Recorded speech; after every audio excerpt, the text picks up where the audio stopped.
BNP chairperson ও সাবেক প্রধানমন্ত্রী আপসহীন দেশনেত্রী বেগম খালেদা জিয়ার রুহের মাগফিরাত কামনা করে ফরিদপুরের ঐতিহ্যবাহী কমলাপুর ময়জ মঞ্জিলে মাদ্রাসার এতিম ছাত্ররা দিনব্যাপী পবিত্র কোরআন শরীফের খতম পাঠ করে। পরে দোয়া মাহফিল অনুষ্ঠিত হয়। ফরিদপুর প্রতিনিধি মাহবুব চিশতি জানান, বাংলাদেশ জাতীয়তাবাদী মহিলা দল কেন্দ্রীয় কমিটির যুগ্ম সাধারণ সম্পাদক ও ফরিদপুর সদর আসনের বিএনপির এমপি প্রার্থী চৌধুরী নায়াব ইউসুফের নির্দেশে বুধবার সকাল থেকে ময়জ মঞ্জিলে পবিত্র কোরআন খতম পড়ানো হয় ও দোয়া মাহফিল অনুষ্ঠিত হয়। এ সময় চৌধুরী নায়াব ইউসুফের কনিষ্ঠ পুত্র আরশিয়ান আহমেদ, অ্যাডভোকেট মোহাম্মদ ইশারাত কোতোয়ালি, ছাত্রদলের সাধারণ সম্পাদক আনোয়ার হোসেন, মোহাম্মদ রফিক, মোহাম্মদ টিপু সহ অন্যান্যরা উপস্থিত ছিলেন। দোয়া মোনাজাত পরিচালনা করেন কমলাপুর হাফিজিয়া মাদ্রাসা ও এতিমখানার প্রিন্সিপাল মাওলানা মোহাম্মদ আবদুল্লাহ।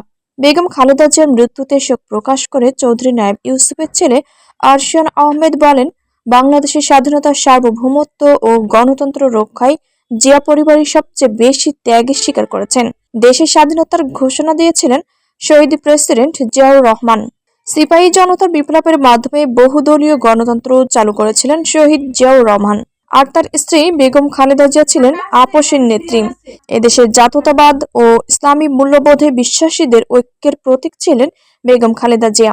দেশের সংকটময় মুহূর্তে জনগণ ও দেশ ছেড়ে যাননি, বরং জালিমের বিরুদ্ধে লড়েছেন প্রিয় দেশনেত্রী বেগম খালেদা জিয়া। মহান আল্লাহ বিএনপি চেয়ারপারসন বেগম খালেদা জিয়াকে জান্নাতের সর্বোচ্চ মাকাম দান করুক। আসসালামু আলাইকুম, বিসমিল্লাহির রহমানির রহিম। আমরা আজ ময়জ মঞ্জিলে দেশনেত্রী বেগম খালেদা জিয়ার জন্য কোরআন খতম ও দোয়া মাহফিল করলাম, তা যাতে জান্নাত নসিব হয়। আমরা সবাই এখানে দোয়া করছি তার জন্য, সারা বাংলাদেশ দোয়া করছে এই ঐতিহাসিক নেত্রীর জন্য। ইনশাআল্লাহ তার জান্নাত নসিব হবে। তিনি খালি বাংলাদেশের একটি আলো হিসেবে ছিল, এই জন্য আজকে আমরা আলোটা হারিয়ে ফেলেছি। আমাদের জন্য একটা শোকের দিন, একটা অন্ধকার দিন। ইনশাআল্লাহ তার শিক্ষাতে বাংলাদেশ এগিয়ে যাবে, ভবিষ্যতে আরও আলোকিত হবে ইনশাআল্লাহ।